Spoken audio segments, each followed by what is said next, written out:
Finally ರಾಜ್ಯದಲ್ಲಿ ಸಂಪುಟ ವಿಸ್ತರಣೆಗೆ ಮುಹೂರ್ತ ಕೂಡಿ ಬಂದಿದೆ. ಸೋಮವಾರ ಲೋಕಭವನದಲ್ಲಿ ಪ್ರಮಾಣ ವಚನ ಕಾರ್ಯಕ್ರಮ ನಿಗದಿಯಾಗಿದೆ ಅನ್ನೋ ಮಾಹಿತಿ ಇದೆ. ಆಲ್ರೆಡಿ ಅಲ್ಲಿ ಬೇಕಾದಂತ ತಯಾರಿಗಳೆಲ್ಲ ಮೊನ್ನೆಯಿಂದ ನಡೀತಾ ಇತ್ತು. ಯಾವುದೇ ಕ್ಷಣದಲ್ಲಿ ಬೇಕಾದರೂ ಪ್ರಮಾಣ ವಚನ ಕಾರ್ಯಕ್ರಮ ನಡೆಯಬಹುದು ಅಂತಾನು ನಿರೀಕ್ಷೆಗಳಿತ್ತು. ಈಗ ಸೋಮವಾರ ಅದಾಗಬಹುದು ಅಂತ ಹೇಳಿ ಚರ್ಚೆಗಳಿದೆ. ಹಾಗಾದ್ರೆ ಯಾರ್ಯಾರಿಗೆ ಮಂತ್ರಿ ಭಾಗ್ಯ ಸಿಗ್ತಾ ಇದೆ, ಏನೆಲ್ಲ ಮಾನದಂಡದ ಆಧಾರದ ಮೇಲೆ ಸಚಿವ ಸ್ಥಾನವನ್ನ ನೀಡಲಾಗ್ತಾ ಇದೆ, 20 ಸ್ಥಾನಗಳನ್ನ ಭರ್ತಿ ಮಾಡಬೇಕು. ಆ 20 ಸ್ಥಾನಗಳಿಗೆ ಯಾರ್ಯಾರನ್ನ ಆಯ್ಕೆ ಮಾಡಲಾಗುತ್ತೆ, ಅದರಲ್ಲಿ ಹೊಸಬರೆಷ್ಟು ಹಳಬರೆಷ್ಟು, ಯಾವ ಸೂತ್ರ, ಹೈಕಮಾಂಡ್ನ ನಿರ್ಧಾರ ಏನು? ನ್ಯೂಸ್ 18ಗೆ ಸಂಭಾವ್ಯರ ಎಕ್ಸ್ಕ್ಲೂಸಿವ್ ಲಿಸ್ಟ್ ಸಿಕ್ಕಿದೆ. ನಿನ್ನೆ ಫೈನಲಿ ರಾಹುಲ್ ಗಾಂಧಿ ಮಾತನಾಡೋದಕ್ಕೆ ಲಭ್ಯರಾದ್ರು. ಅವ್ರ ಮುಂದೆ ಆ ಪಟ್ಟಿಗಳನ್ನ ಕೊಡಲಾಯಿತು. ಅಂದ್ರೆ ಡಿ.ಕೆ. ಶಿವಕುಮಾರ್ ಅವರೊಂದು ಲಿಸ್ಟ್ ತಂದಿದ್ರು, ಸಿದ್ದರಾಮಯ್ಯ ಅವರೊಂದು ಲಿಸ್ಟ್ ಅನ್ನ ತಂದಿದ್ರು. ಅಂದ್ರೆ ಅವರವ್ರ ಆಪ್ತರಿಗೆ ಸಂಪುಟದಲ್ಲಿ ಸ್ಥಾನ ಕೊಡಿಸುವಂತ ನಿಟ್ಟಿನಲ್ಲಿ ಪ್ರಮುಖ ನಾಯಕರು ಲಾಭಿಯನ್ನ ಮಾಡಿದ್ದಾರೆ. ನಿನ್ನೆ ರಾಹುಲ್ಗೆ ಪಟ್ಟಿಯನ್ನ ಕೊಟ್ಟಿದ್ದಾರೆ ಲೀಡರ್ಸ್. ಭಾನುವಾರ ಲಿಸ್ಟ್ ಕಳಿಸ್ತೀವಿ ಅಂತ ಹೇಳಿ ರಾಹುಲ್ ಗಾಂಧಿ ಹೇಳಿದ್ದಾರೆ.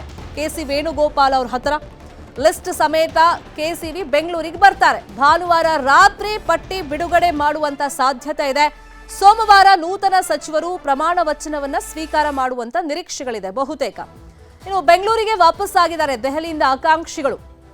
ಇಷ್ಟು ದಿನ ಅಲ್ಲಿ ಕುತ್ಕೊಂಡು ಕಸರತ್ತನ್ನ ಮಾಡ್ತಾ ಇದ್ರು, ತಮ್ಮ ಆಪ್ತರ ಮುಖೇನ ಪ್ರೆಷರ್ ಹಾಕುವಂತ ಕೆಲಸಗಳನ್ನ ಮಾಡ್ತಾ ಇದ್ರು. ಕೆಲವರು ಸಪ್ಪೆ ಮೋರೆ ಹಾಕೊಂಡು ವಾಪಸ್ ಬಂದಿದ್ದಾರೆ. ಇನ್ನು ಕೆಲವರು ಸಂಪುಟದಲ್ಲಿ ನಮಗೆ ಸ್ಥಾನ ಸಿಕ್ಕೇ ಸಿಗುತ್ತೆ ಅನ್ನೋ ವಿಶ್ವಾಸದಲ್ಲಿದ್ದಾರೆ. ಅಂದ್ರೆ ಹೈಕಮಾಂಡ್ ನಾಯಕರು ನಮಗೊಂದು ಭರವಸೆ ಕೊಟ್ಟಿದ್ದಾರೆ, ಹಾಗಾಗಿ ಲಿಸ್ಟ್ ನಲ್ಲಿ ನಮ್ಮ ಹೆಸರಿದೆ ಅಂತ ಹೇಳಿ ಖುಷಿಯಾಗಿ ದೆಹಲಿಯಿಂದ ವಾಪಸ್ ಬಂದಿದ್ದಾರೆ. ಇದೇ ವಿಷಯವಾಗಿ ಇನ್ನಷ್ಟು ಡೀಟೇಲ್ ಆಗಿ ಇನ್ಫಾರ್ಮೇಶನ್ ಕೊಡ್ತಾ ಹೋಗೋದಕ್ಕೆ ನೇರ ಸಂಪರ್ಕದಲ್ಲಿ ಕನೆಕ್ಟ್ ಆಗಿದ್ದಾರೆ ನಮ್ಮ ಪೊಲಿಟಿಕಲ್ ಬ್ಯೂರೋ ರಿಪೋರ್ಟರ್ ಕಾರ್ತಿಕ್. ಅಂತೂ ಇಂತೂ ಅಳ್ದು ತೂಗಿ ಈಗ ಸಚಿವರ ಹೆಸರುಗಳನ್ನ ಫೈನಲ್ ಮಾಡಲಾಗಿದೆ ಅನ್ನೋ ಮಾಹಿತಿ ಇದೆ. ಯಾವ ಆಧಾರದ ಮೇಲೆ ಯಾರ ಲಿಸ್ಟ್ಗೆ ಇಲ್ಲಿ ಪ್ರಿಫರೆನ್ಸ್ ಸಿಕ್ಕಿದೆ, ಮತ್ತೆ ಸೋಮವಾರ ಕನ್ಫರ್ಮ್? ಶರ್ಮಿತಾ ಶೆಟ್ಟಿ, ನಿಶ್ಚಿತವಾಗಿ ನಿನ್ನೆ ನಡೆದಿರುವಂತಹ ಸಭೆಯಲ್ಲಿ ಸಂಪೂರ್ಣವಾಗಿ ಅಲ್ಲಿ ಚರ್ಚೆಯೂ ಕೂಡ ನಡೆದಿರುವಂಥದ್ದು.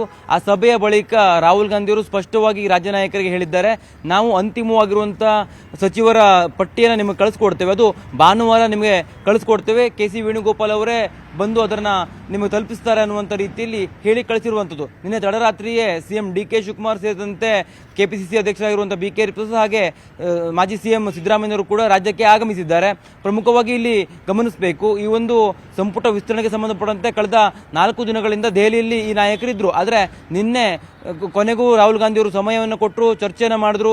ಅಂತಿಮವಾಗಿ ಮೂವರಿಂದಲೂ ಅಭಿಪ್ರಾಯವನ್ನು ಪಡೆದಿರುವಂತಹ ರಾಹುಲ್ ಗಾಂಧಿ ಅವರು ಅಂತಿಮವಾಗಿ ನಾವೇ ನಿರ್ಧಾರವನ್ನು ತೆಗೆದುಕೊಳ್ತೇವೆ ಅನ್ನುವಂಥ ರೀತಿಯಲ್ಲಿ ಅವ್ರಿಗೆ ಹೇಳಿ ಕಳಿಸಿರ್ತಕ್ಕಂಥದ್ದು. ಪ್ರಮುಖವಾಗಿ ಸಿಎಂ ಡಿ.ಕೆ. ಶಿವಕುಮಾರ್ ಇರ್ಬೋದು, ಹಾಗೆ ಮಾಜಿ ಸಿಎಂ ಸಿದ್ದರಾಮಯ್ಯನವರು ಕೊಟ್ಟಿರುವಂಥ ಲೀಸ್ಟನ್ನು ಪಡೆದುಕೊಂಡು ಅಲ್ಲಿ ಸಭೆಯ ಸಂದರ್ಭದಲ್ಲಿಯೂ ಕೂಡ ಅಲ್ಲಿ ಪ್ರತಿಯೊಬ್ಬರ ಹೆಸರಿನ ಅನುಗುಣವಾಗಿ ಚರ್ಚೆಯನ್ನು ನಡೆಸಲಾಗಿದೆ.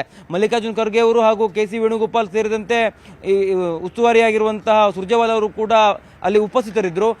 ಪ್ರತಿಯೊಬ್ಬರನ್ನು ಕೂಡ ಅಲ್ಲಿ ಚರ್ಚೆ ಮಾಡಲಾಗಿದೆ. ಯಾವ ಕಾರಣಕ್ಕಾಗಿ ಇವರಿಗೆ ಸಚಿವ ಸ್ಥಾನವನ್ನು ಕೊಡಬೇಕು, ಇದರಿಂದ ಪಕ್ಷಕ್ಕಾಗುವಂಥ ಲಾಭ ಏನು, ಜೊತೆಗೆ ಇವರ ಕಾರ್ಯಕ್ಷಮತೆ ಯಾವ ರೀತಿಯಾಗಿದೆ, ಇದುವರೆಗೂ ಪಕ್ಷಕ್ಕೆ ಕೊಟ್ಟಿರ್ತಕ್ಕಂಥ ಕೊಡುಗೆಗಳೇನು, ಈ ಎಲ್ಲ ಆಧಾರದ ಮೇಲೆ ಒಂದು ಹಂತದ ಚರ್ಚೆಯನ್ನು ಮಾಡಲಾಗಿದೆ.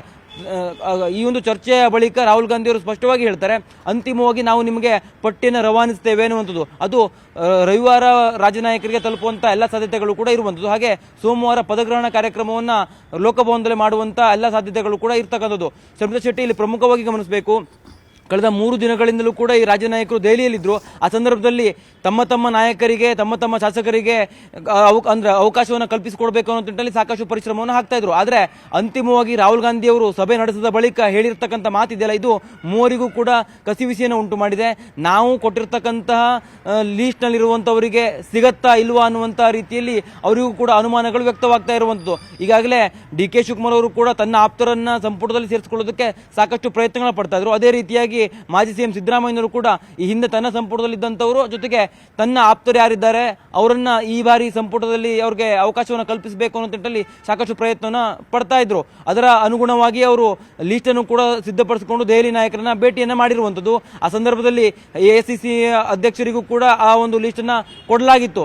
ನಿನ್ನೆ ಸಭೆ ನಡೆದಂಥ ಸಂದರ್ಭದಲ್ಲಿ ರಾಹುಲ್ ಗಾಂಧಿ ಅವರು ಎಲ್ಲರ ಬಗ್ಗೆಯೂ ಕೂಡ ಚರ್ಚೆನ ಮಾಡ್ತಾರೆ. ಅದಾದ ನಂತರದಲ್ಲಿ ಅಂತಿಮವಾಗಿ ನಾವೇ ನಿರ್ಧಾರವನ್ನು ತೆಗೆದುಕೊಳ್ತೇವೆ, ಇವತ್ತು ಯಾವುದೇ ರೀತಿಯ ನಿಮ್ಮ ಪಟ್ಟಿಯನ್ನು ನಾವು ಕೊಡೋದಿಲ್ಲ, ರವಿವಾರದ ವೇಳೆಗೆ ನಿಮಗೆ ನಾವು ಅಂತಿಮವಾಗಿ ಸಚಿವರ ಪಟ್ಟಿಯನ್ನು ಕಳಿಸ್ತೇವೆ ಅನ್ನುವಂಥ ಮಾಹಿತಿಯನ್ನು ಕೊಟ್ಟಿದ್ದಾರೆ. ಹೀಗಾಗಿ ರಾಜ್ಯ ನಾಯಕರಿಗೂ ಕೂಡ ಇದುವರೆಗೂ ಕಸಿಬಿಸಿ ಇದೆ, ಯಾರು ಆಗ್ತಾರೆ, ಯಾರು ಸಂಪುಟಕ್ಕೆ ಸೇರ್ತಾರೆ, ಹೈಕಮಾಂಡ್ ನಾಯಕರು ಯಾರಿಗೆ ಅಲ್ಲಿ ಅವಕಾಶವನ್ನು ಕೊಡ್ತಾರೆ ಅನ್ನುವಂಥದ್ದು. ಜೊತೆಗೆ ಈಗಿರ್ತಕ್ಕಂಥ ಮಾಹಿತಿಯ ಪ್ರಕಾರ ಪ್ರಾದೇಶಿಕವಾರು ಒಂದಿಷ್ಟು ಸಮತೋಲನವನ್ನು ಕಾಪಾಡಿಕೊಳ್ಳಬೇಕು ಅನ್ನುವ ನಿಟ್ಟಿನಲ್ಲಿ ಉತ್ತರ ಕರ್ನಾಟಕ ಭಾಗದವರಿಗೂ ಕೂಡ ಹೆಚ್ಚಿನ ಅವಕಾಶವನ್ನು ಕೊಡಲಾಗುತ್ತೆ ಅನ್ನುವಂಥದ್ದು ಈಗಿರ್ತಕ್ಕಂಥ ಮಾಹಿತಿ.